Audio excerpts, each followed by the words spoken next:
was a quiet evening in Los Angeles, the kind where the city seems to take a breath after a long day. The sun had just dipped behind the hills, painting the sky in soft oranges and purples, and a cool breeze drifted through the open windows of a small theater tucked away in the heart of the city. Inside, the lights were low, the seats nearly full, and a gentle hum of anticipation filled the air.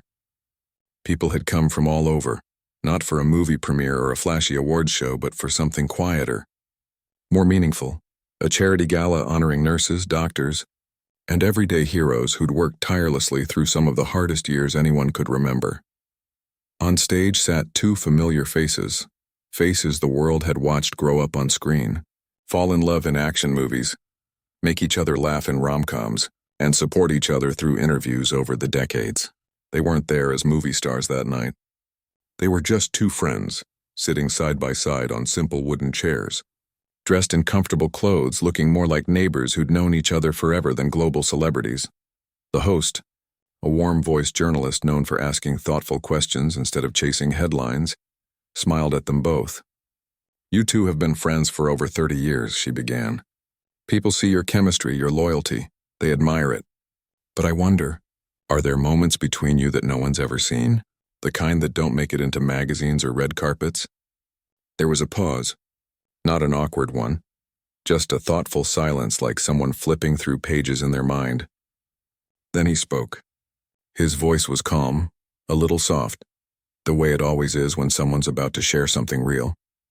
He didn't look at the audience right away. He looked down at his hands for a second, then over at his friend beside him. She gave him the tiniest nod, just enough to say, "It's okay. You can tell them." And so he did. He started by talking about December. Not the festive kind with lights and carols, but the heavy kind. The kind that feels longer and colder when you're carrying grief. It was 2010. The world kept spinning, but for both of them, time had slowed to a crawl.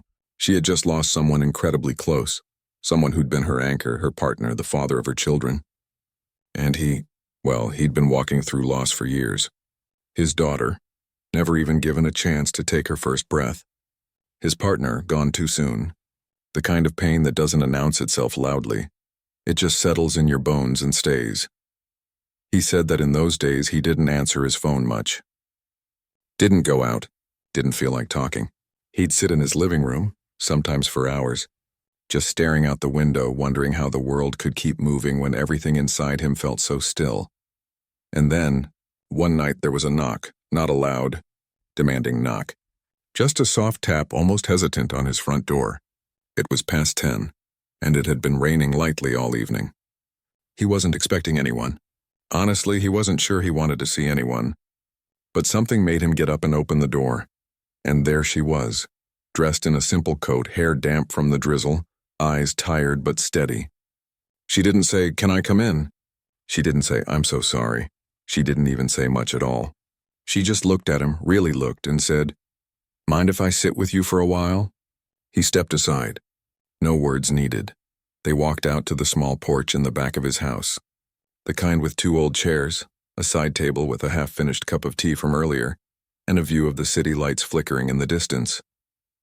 They sat down, and for a long time, maybe an hour, maybe more, they didn't speak. They just listened to the rain tapping on the roof, watched cars pass by on the quiet street, and breathed the same air. He said that in that silence, something shifted. Not because she fixed anything, she didn't try to. Not because she offered advice or tried to cheer him up. She just showed up, and in doing so, she reminded him he wasn't alone. That someone saw his pain, respected it, and was willing to sit in it with him without flinching. He glanced at her now, on stage, all these years later. Her eyes were glistening, but she was smiling, a small knowing smile, like she remembered that night as clearly as he did. "I didn't know what to say that night," he admitted to the audience, his voice barely above a whisper. "I was so used to pretending I was okay even when I wasn't, but with her, I didn't have to pretend. And that meant everything." The room was completely still, no coughing, no shuffling, just hundreds of people holding their breath, caught in the quiet truth of a moment most never knew existed. He went on to explain that in the days that followed, they didn't talk about that night. They never made it a big deal. They just kept being there for each other in small ways. A text that said, "Thinking of you." A coffee left on a doorstep. A walk in the park where they'd talk about movies, their kids, silly things.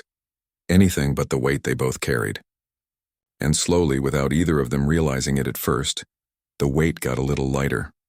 What struck people most wasn't the drama of it. It wasn't a grand rescue or a tearful confession.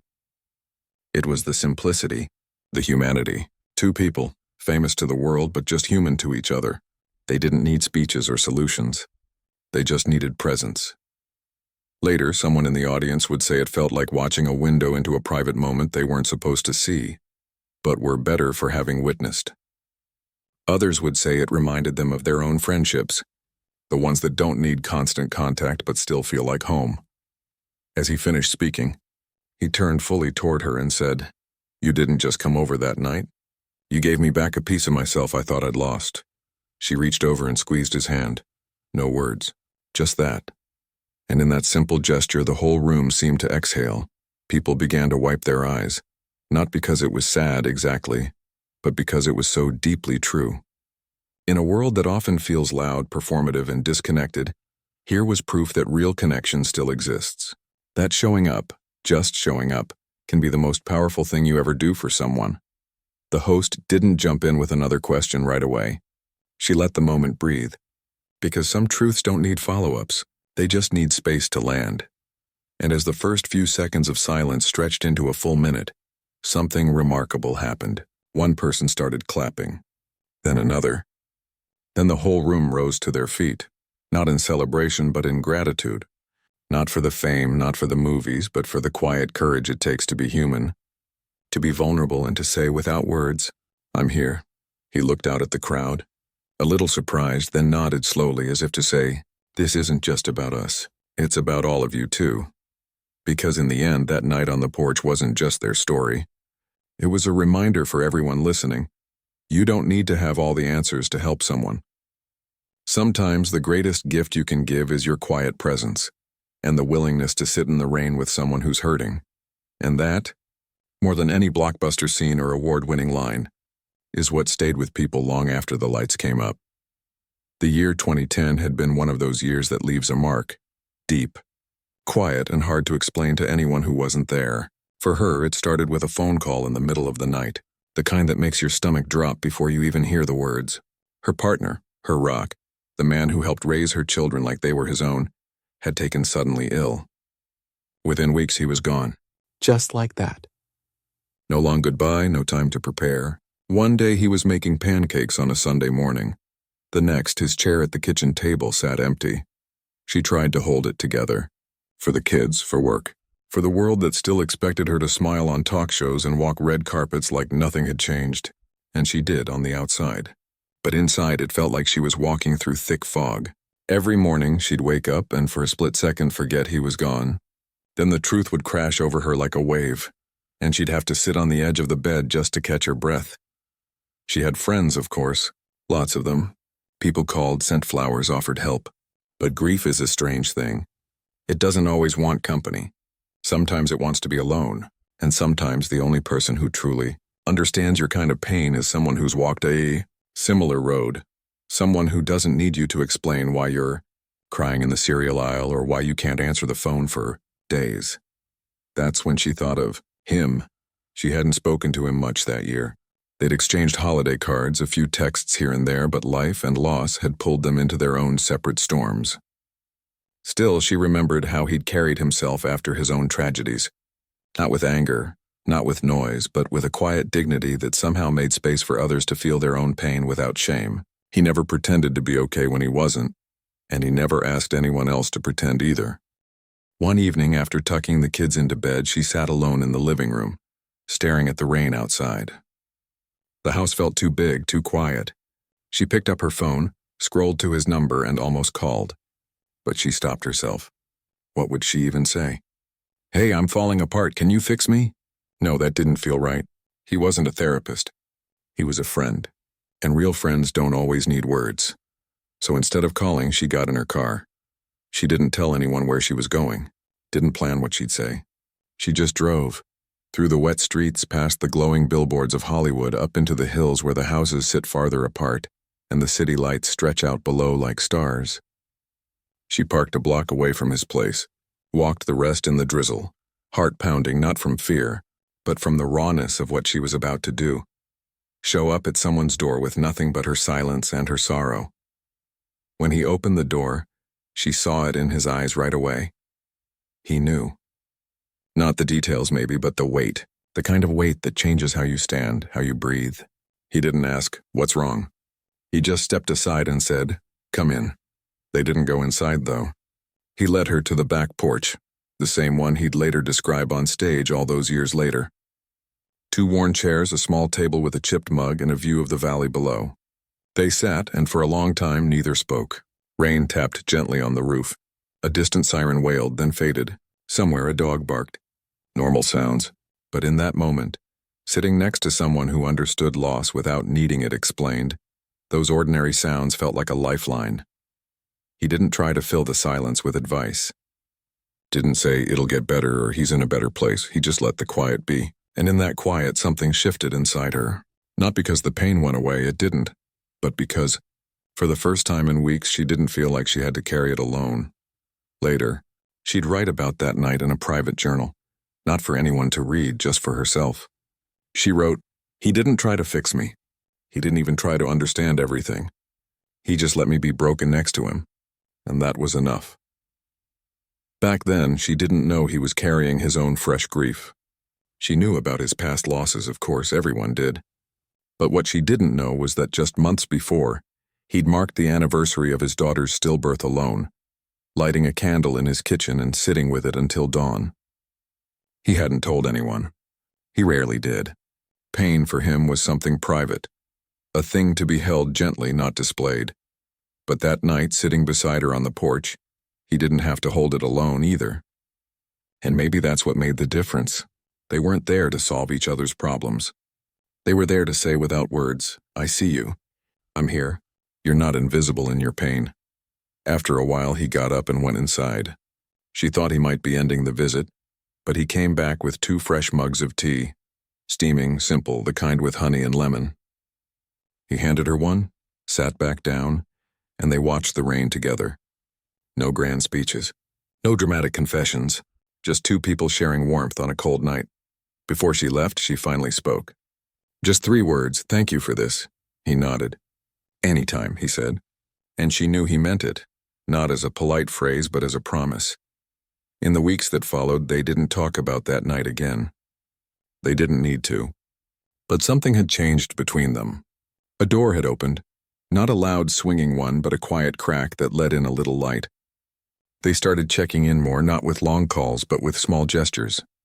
A text that said, "Saw this and thought of you," with a photo of a stray dog or a funny street sign. A note slipped under each other's door. "Coffee's on me tomorrow if you're up for it."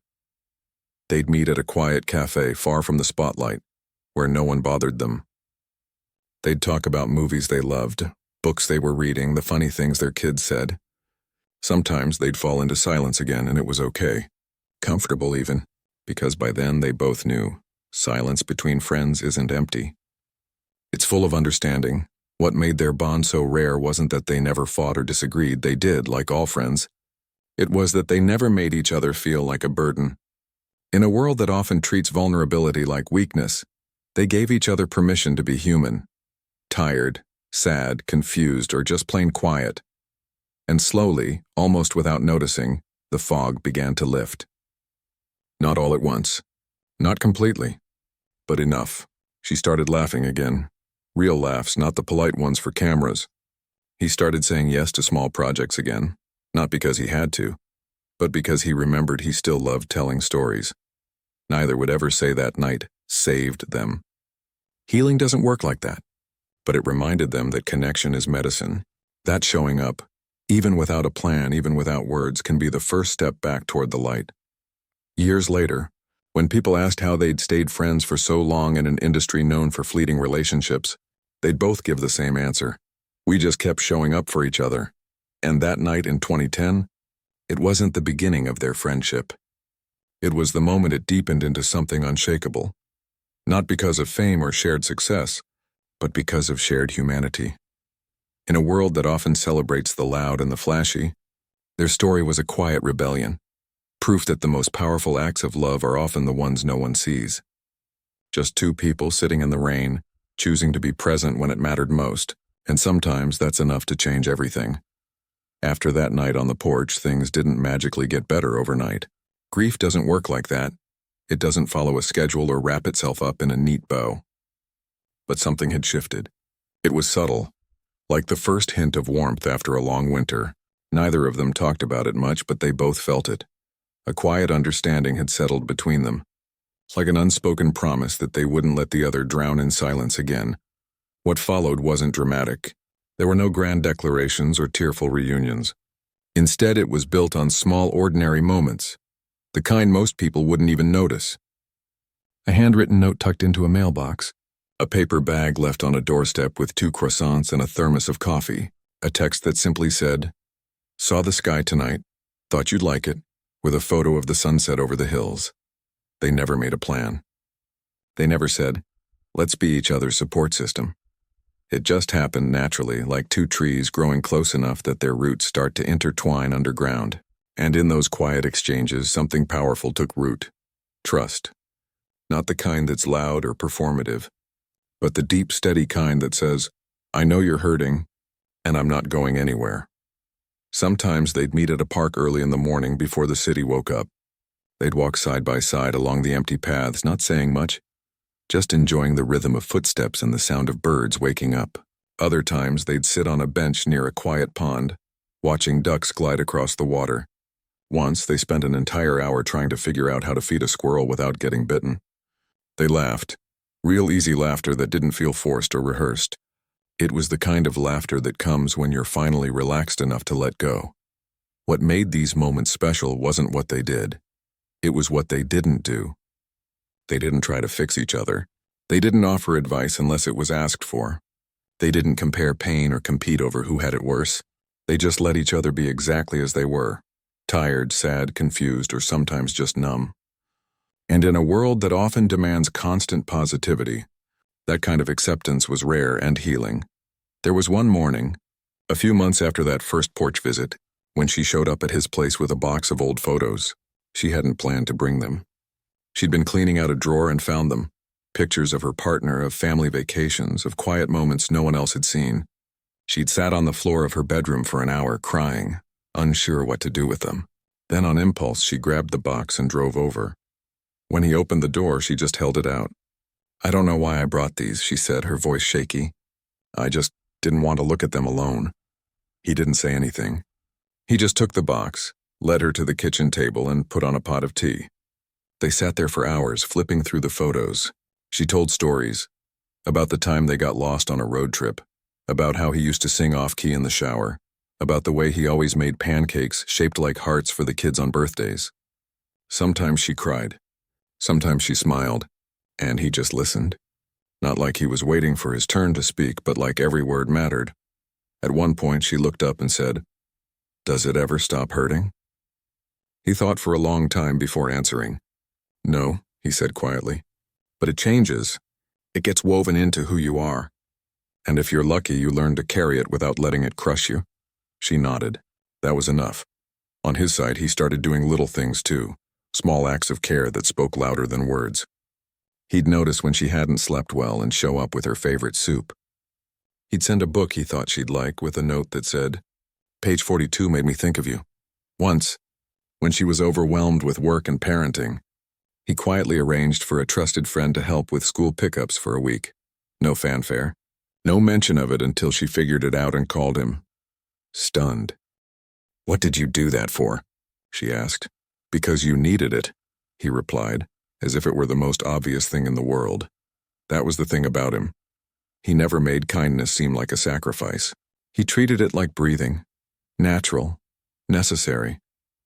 And that made it easier for her to accept it, even when pride told her to say no. Their friendship became a safe harbor. Not because they had all the answers, but because they created a space where it was okay not to have any. In an industry where image is everything, where people are constantly performing, they gave each other permission to be real. No filters, no scripts, just two humans doing their best to navigate a world that sometimes feels too heavy. Colleagues began to notice small changes. She seemed lighter, not in a fake, "I'm fine" way, but in the way someone does when they've been seen and accepted. Her eyes had more spark. She laughed more easily. He too started saying yes to things again. Not big Hollywood projects, but smaller, meaningful ones. He volunteered at a children's hospital again. He started riding his motorcycle through the mountains on weekends, something he hadn't done in years. No one knew why. They just assumed time had healed things, but those closest to them suspected there was more to it, not because of anything dramatic, but because of the quiet consistency. The way they always seemed to check in at just the right moment. The way they never missed a birthday or a tough anniversary. What the world didn't see was the late-night phone call when one of them couldn't sleep. The way they'd sit in comfortable silence on a couch, watching a bad movie just to feel normal. The inside jokes that only made sense to them. The way they could say, "I'm not okay," and the other would simply reply, "Want me to come over?" And the answer was almost always yes. This wasn't a friendship built on fame or convenience. It was built on showing up again and again, even when it was inconvenient, even when they were hurting too. They didn't keep score. They didn't expect anything in return. They just gave what they could when they could, because they knew how much it meant to receive it. Years later, when people asked how they'd stayed close for so long, they'd both say the same thing. We just never stopped being there for each other. Not in a grand, cinematic way, but in the 1,000 tiny ways that add up to something real, and that's what made their bond so special. It wasn't about the spotlight. It was about the shadows, the quiet, unseen moments where real connection happens.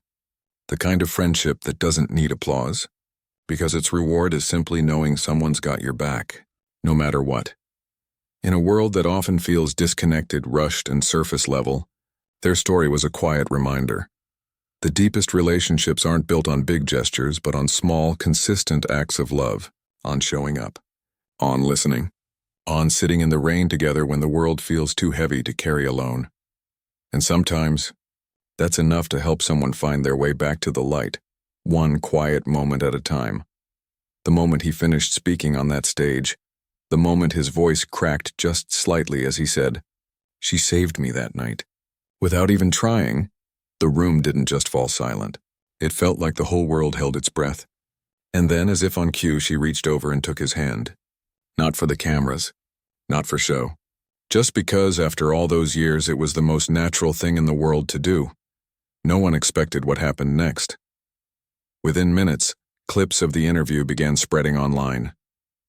Not the polished, edited version the organizers planned to release later, but shaky phone footage shot by someone in the front row, tears already streaking their cheeks. The video didn't have flashy graphics or dramatic music, just two people sitting close, sharing something real, and that was exactly why it exploded. By morning, it was everywhere. On news sites, social media feeds, group chats, even morning radio shows. People weren't just watching it, they were feeling it. Strangers messaged each other. "Did you see that?" Friends texted old photos with captions like, "Remember when you just sat with me after my dad died?" That meant everything. Parents called their grown kids just to say, "I'm here if you need to talk or not talk." What struck people most wasn't the fame, it was the humanity. In a world full of curated lives, filtered selfies, and highlight reels, here were two people who'd spent decades in the public eye choosing, in that moment, to be completely unguarded. They didn't talk about box office numbers or award shows. They talked about showing up in the dark, about silence as comfort, about how sometimes the bravest thing you can do is let someone see you hurting, and stay anyway. The internet, often so quick to tear things apart, did something rare. It softened. Comments poured in, not cynical, not mocking, but tender. This made me call my best friend after 3 years of silence. I'm going to visit my neighbor who lost her husband last month, just to sit with her. I've been pretending I'm fine for months. Today I told someone I'm not. Mental health organizations reported something unexpected, a surge in calls and messages, but not from people in crisis. From people wanting to help, wanting to learn how to listen better, how to be there for someone without trying to fix them. Hotlines shared simple guides. Ask, do you want advice or just someone to listen? Sometimes I'm here is enough. Don't say, "I know how you feel," just say, "I'm with you." Schools started sharing the clip in wellness classes. Therapists used it in sessions. Grandparents sent it to their grandchildren with notes that read, "This is what real friendship looks like." And through it all, neither of them sought attention. They didn't post about it on social media. They didn't give follow-up interviews chasing the spotlight. They just let the moment be what it was, a quiet truth shared honestly, rippling outward in ways they never planned, but the impact kept growing. A woman in Ohio wrote a letter to a local newspaper describing how she'd been grieving her son's death for 2 years, barely leaving the house.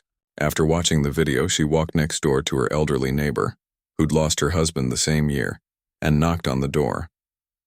"I don't need to talk," she said, "but can I sit on your porch with you for a while?" They sat in silence for an hour. The next day they did it again. Now they meet every evening with tea and watch the sunset. In Tokyo, a group of college students started a silent support club, weekly gatherings where people could just be together without pressure to perform or explain their feelings. In Nairobi, a community center painted a mural of 2 chairs under a tree with the words, "Sometimes, presence is the greatest gift." Even in hospitals, nurses began adopting a new practice.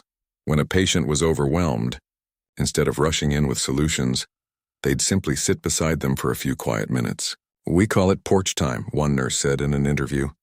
"It doesn't fix anything, but it reminds people they're not alone." Back in Los Angeles, neither of them knew about most of this at first. They were just living their lives, taking their kids to school, running errands, meeting for coffee like always. But then the letters started arriving.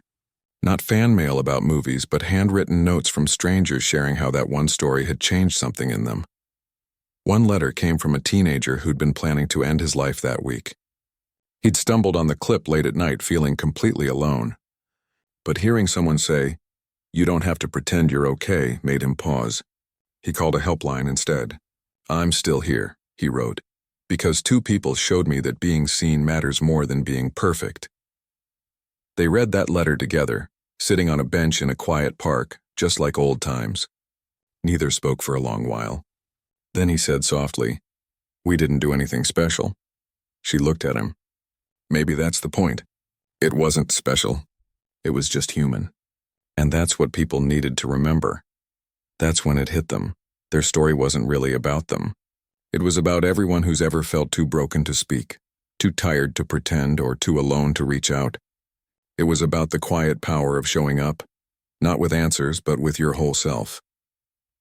The media tried to turn it into a trend, the porch movement, they called it, but it resisted being packaged. Because real connection can't be branded. It can only be lived. What made the story so powerful wasn't the drama, it was the simplicity.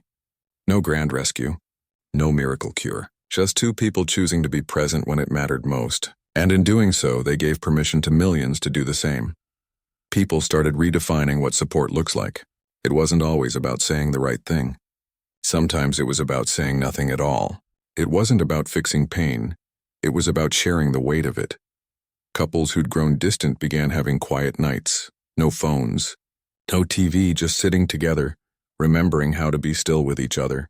Friends who'd drifted apart sent simple texts, "Thinking of you." No need to reply. Parents stopped asking their kids, "Are you okay?" and started saying, "I'm here whether you are or not." And slowly, something beautiful began to happen. People started feeling less ashamed of their pain, less pressure to move on or stay positive. They realized it was okay to not be okay, and even more okay to let someone sit with you in that space. The story didn't solve the world's problems, but it reminded people of something essential. We're not meant to carry our heaviest moments alone. Weeks later, at a small community event, someone asked them, "What do you hope people take away from your story?" He thought for a moment, then said, "That you don't need to be a hero to help someone. You just need to show up." She added, "And that silence isn't empty. Sometimes it's the loudest kind of love." As they walked away that day side by side, no words were needed. They'd already said everything that mattered, not just on that stage, but in every quiet moment they'd shared over the years. And now, thanks to one honest conversation, the whole world was learning to listen, not just with their ears, but with their hearts. A few months after that night on stage, The night their quiet story went around the world like a soft wave of kindness, they did something unexpected. They didn't write a book. They didn't launch a podcast or start a foundation with their names on it. Instead, they quietly met with a small team of community organizers, architects, and mental health workers, and began sketching out an idea that had been growing in their minds since the letters started pouring in. They called it the Porch Project. It wasn't flashy. There were no press releases at first, no celebrity endorsements beyond their own quiet involvement. The idea was simple: create real physical spaces in neighborhoods where people could just be together, without pressure, without performance, without needing a reason to show up. Just a place to sit, to breathe, to share silence or conversation, whichever felt right. They started small. In a neighborhood in Los Angeles where loneliness among seniors was high, they helped turn an unused corner of a community garden into a shaded sitting area with mismatched chairs, a small table, and a shelf of books and board games. No sign said therapy here or grief support, it just said, "Welcome. Sit a while." Then they did another in Atlanta, near a school where kids often waited hours for parents working late shifts. They added benches under a big oak tree, a water fountain, and a little box where people could leave notes, kind words, jokes, or just, "You're not alone." In Detroit, they partnered with a local church to build a covered porch on the side of their building, open to anyone, anytime. Rain or shine, they didn't call it charity. They called it connection. And the beautiful thing? People didn't need instructions. They just showed up. A young man grieving his brother sat with an elderly woman who'd lost her husband decades ago. They never spoke much, but they shared coffee every Tuesday. A single mom brought her toddler to the porch in Chicago and found other parents doing the same. No judgment, just company. Teens started using the space after school to talk about things they couldn't say at home. Sometimes they just sat and listened to music together. The project spread, not through ads, but through word of mouth.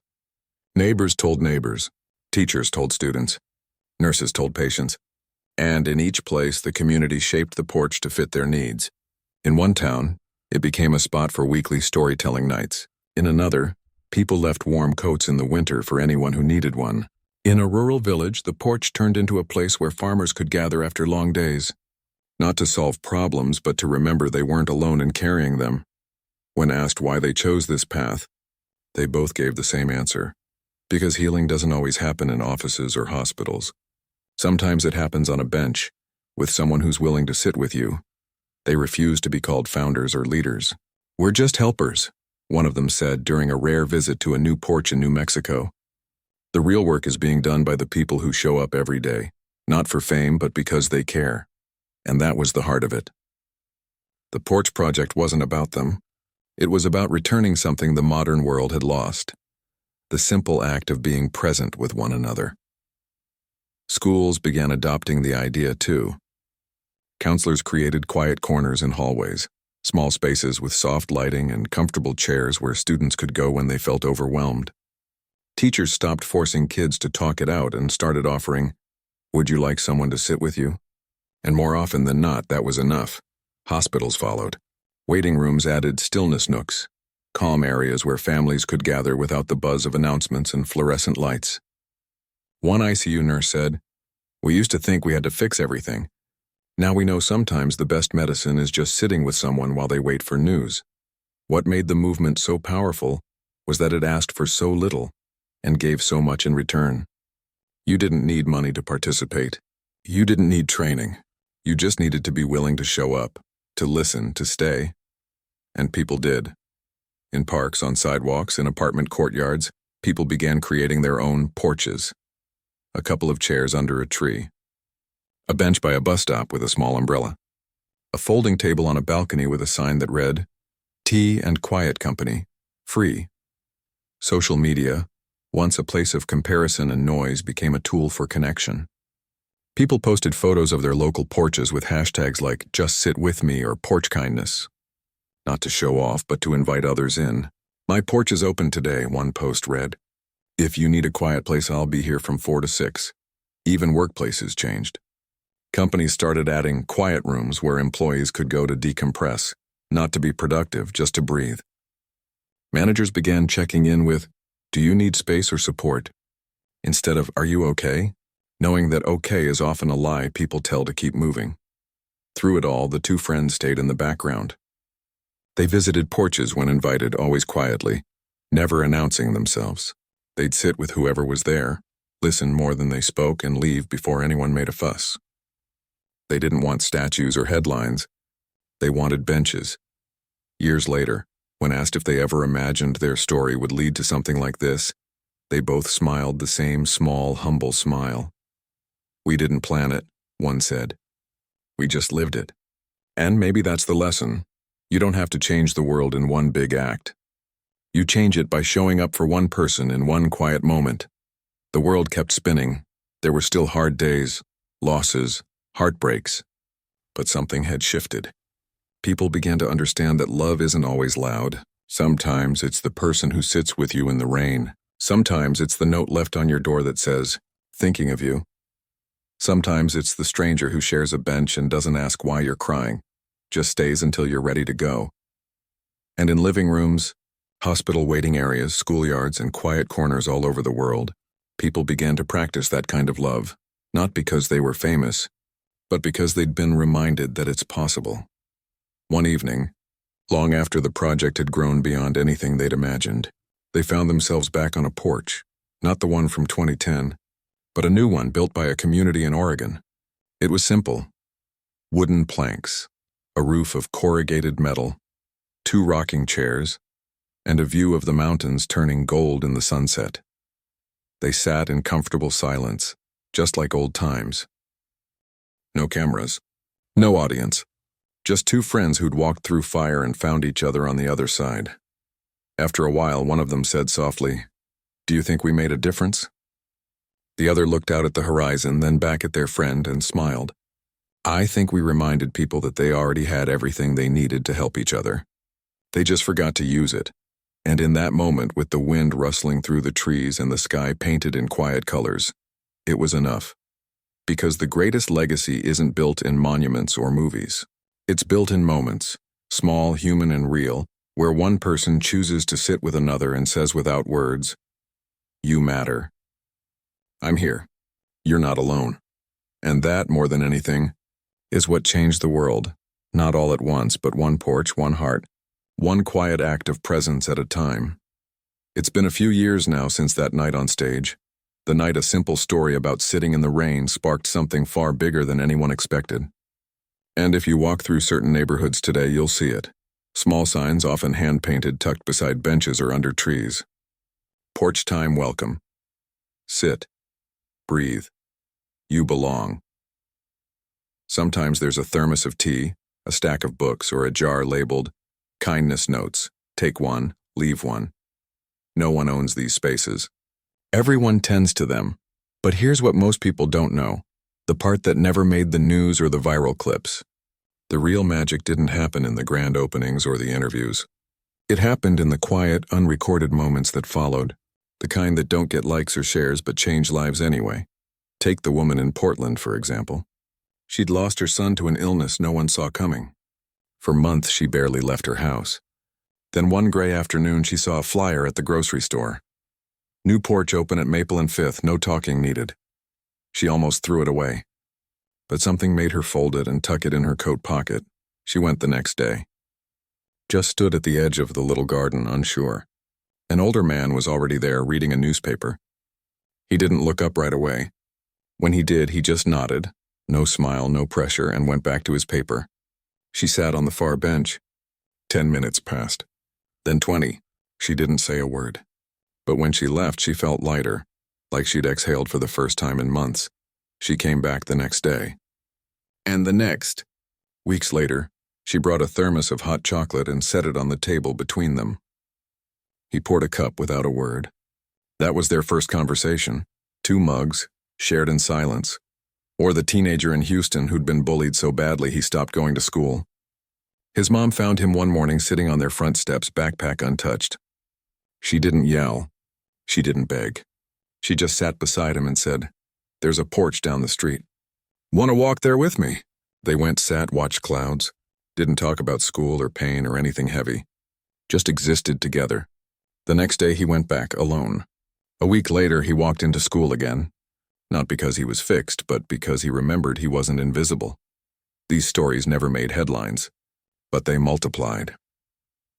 In a small town in Minnesota, a retired teacher started leaving handwritten poems on the local porch bench, just one a week, tucked under a smooth stone. People began collecting them, sharing them with friends, even framing them. One poem read, "You don't have to be strong today. Just be here."